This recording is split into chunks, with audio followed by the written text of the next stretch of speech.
Right here. Not much. How are you doing? This is obviously a big fight. I mean, fighting on Dustin Poirier's retirement card, Max Holloway. Were you excited when they brought you this one? Most definitely. I got the text from Hunter. I was in Hawaii. He's like, I'm putting you on the BMF main card against Pitbull. So I got super pumped up, got back home, got to training camp, and here we are. Yeah. Max seems like, he says we need to get one for Hawaii this week with like Yancey losing to Dustin too. He mentioned like an old football game as well. Do you feel like you need to do your part as well here? Yeah, and then we also, we didn't have our fair share of luck in Abu Dhabi, so we get to do it again this weekend in New Orleans. And yeah, definitely we're going to get one for Hawaii. Yeah, Pitbull being in the UFC was talked about for so long. I don't know how much you ever thought about him maybe as a potential opponent, but when he did sign, was this a fight that you thought maybe could be in your future? For sure. Actually, before he even signed, there was talks about him signing, and I texted the UFC right away. I was like, I want this fight, and he got the Yair fight. I got the Woodson fight, and eventually it played out the way it did because we're fighting this weekend. So, Pitbull's been a guy I've watched for a long time, probably for over a decade. I've been a fan of his. I love his fighting style. One of the best to ever do it. Fell short in his debut, but take nothing away. I still believe he's one of the best featherweights in the world. Definitely, in my opinion, top 5. So this is a big fight for me. And, it's a fight, right? It's a fight. So let's go. And, I think a lot of fans would have loved to see him be here 5 years ago or something like that. But when you watch him, you said you've been a fan forever. Do you see a guy who's maybe slightly away from the top form we saw him in Bellator, or do you still see all those same attributes? It's all experience. Yes, age will eventually catch up to you, but you can't take that mindset going into a fight. I truly believe he's still. You've seen guys win titles at 40 years old. I'm sure he takes care of his body. He trains hard. He eats well, sleeps well. Those are all the little things that you got to do to take into consideration the longevity of your career. So I'm prepared for the best version of Pitbull, the most experienced version yet, and I'm sure he's eager to get a win, and so am I. So it's going to be a great fight. Yeah, he said the big mistake he made against Yair was he was just too calm. And he didn't really get out of that first gear. Do you feel like we're going to see a more aggressive version of him than last time? I'd like to correct. I don't think being calm's a mistake. I think being calm's a dangerous weapon. You just you gotta know how to utilize it and utilize your timing. And he's been in a lot of 5-round fights, and then fighting Yair. He's got to give Yair some credit too. Yair's a dangerous, ferocious striker. Throws a lot of volume, a lot of dynamic. Strikes from all angles, kicks, spinning kicks, front flips, back flips, whatever. Yair will attack, and just wasn't the best matchup. So if he wants to change his style, it doesn't matter. We're prepared. And a win over him, you said you still feel he's top 5. So where do you think that puts you in this division going forward? Well, he doesn't have a number next to his name. That's just where I would place him. Where it puts me going forward doesn't really honestly matter. I'm just here to, continue my win streak and get another W on Saturday. And I don't really have any names in mind, but there's a lot of big fights, in the division. Featherweight division's wide open right now.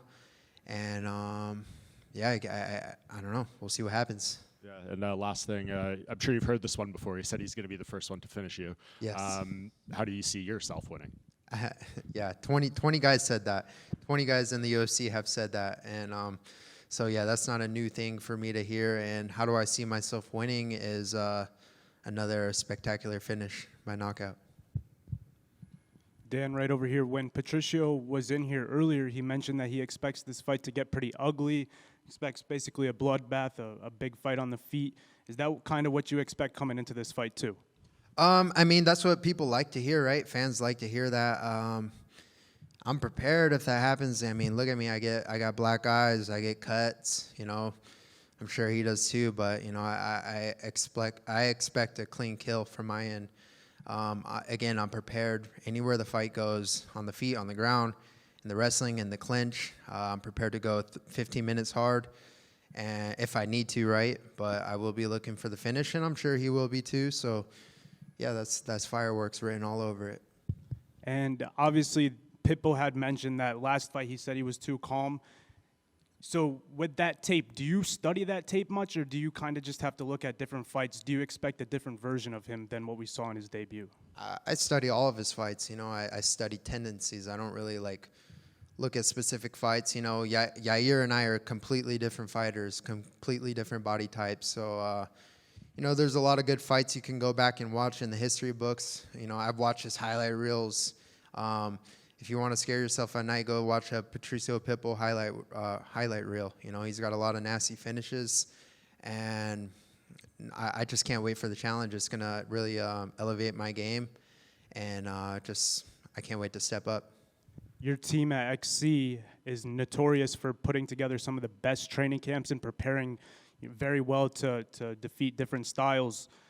What was this training camp like? Did you have to change much to get ready for Patricio, or is this just another fight for you? I look at it as a whole year. We've been constantly evolving the last 3, 4, 5 camps. We've slowly, we've gotten a lot smarter with their training, a lot more drilling, a lot more attention to detail. And, I feel like I've gotten light years better in the last 2 years. I've shown little glimpses of it, but for myself, it's all about constant improvement and finding little tiny ways to get better. Camp, if you want to put that lingo, camp, as far as the last 8 weeks, it was good days, bad days, ugly days, okay days. That's life. That's camp. You battle adversity in and out of the gym, and but I'm here today, and I'm ready to show up on Saturday. What's up, Dan? Dan, 50K, Ige, love it, man. You fought Diego on 4 hours' notice. Do you think that'll ever happen again in the UFC? Ever? I'm sure there's people that would do it, but just the way it played out, the stars had to literally align perfectly. I was in the right place at the right time. I lived 15 minutes down the road. My medicals were done. I got the governor's approval. It just worked out. So will it ever be done again? I don't know. I doubt it. Something could happen day of, but just the way that played out, International Fight Week, it was they're not going to do that for someone on the Apex. They're just going to move the card, or move the fight.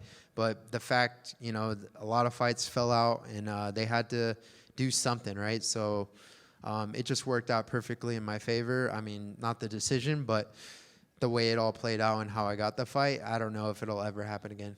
Yeah, I just remember being in front of TV and then breaking the news, and I was like, man, this is absolutely incredible. It was just amazing, man. What do you think makes you such a tough outing for any opponent that you face, man? You've never been finished, you know what I'm saying? And people, like you said, keep saying, hey, I'm gonna finish this guy. What do you think just makes you such a tough outing for these guys? I got a granite head. I don't know. I think it's just my mindset, my resilience. I'm willing to walk through the fire, just because I've been there before, and my faith in God, and I've been knocked down so many times in life, not just in fighting, but in life, and just continue to persevere, move forward, and have faith in God. And my faith's only got stronger and stronger and stronger. So, if anything, every fight goes on, I'm going to be even harder to finish, and that's why I doubt Patricio will finish me Saturday. Thank you, brother. Appreciate it. Dan, over here, you mentioned you have a granite head. This card has Marvin Vettori, you, and Max Holloway, 3 of some of the best chins in UFC history. Do you believe chins can be trained, or is it more of a natural thing? I don't really know, because I've been rocked. Let's say that I've been rocked. I've been dropped. I've been kicked down, but I've never accepted quitting. You think about it, you're like, I could just turn around and go to sleep right now. Maybe it's the survival instinct. I have no idea. I'm not a scientist. I just know that this is a fight and anything can happen, and I'm prepared for the worst, but I expect the best. Thank you, Dan. Best of luck. Yeah. Just want your thoughts on the main event. How do you think the main event is going to play out between Max and Dustin? I know we're in Louisiana, but I got Max Holloway winning this one. I love both guys. Dustin Poirier is a legend, and if he wins, if he loses, it's not going to change anything about him as a man, as a person. He's done so much for the sport. He does a lot of good for the community. He gives back. He's got his foundation. He's going to do very well in life. But, you know, just as a fight itself, I mean, Dustin's got 2 wins over Max. I was there at all of them. I was actually training with Max when he got ready for the first fight, when he got his debut call at 4-0. And he fought Dustin Poirier and got triangle armbar there. And then I saw his fight in Atlanta. And I think he was still a little kind of too small. Not too small, but just didn't fill into the 55 weight class yet. It kind of got that came upon fast. But the way he looked against Ige at 155, just filled out, put on a lot of muscle, looked great. And I always thought he was huge for featherweight. And right now he just looks good. He looks healthy. He's got a good mindset. So does, Dustin looks incredible too. And may the best man win.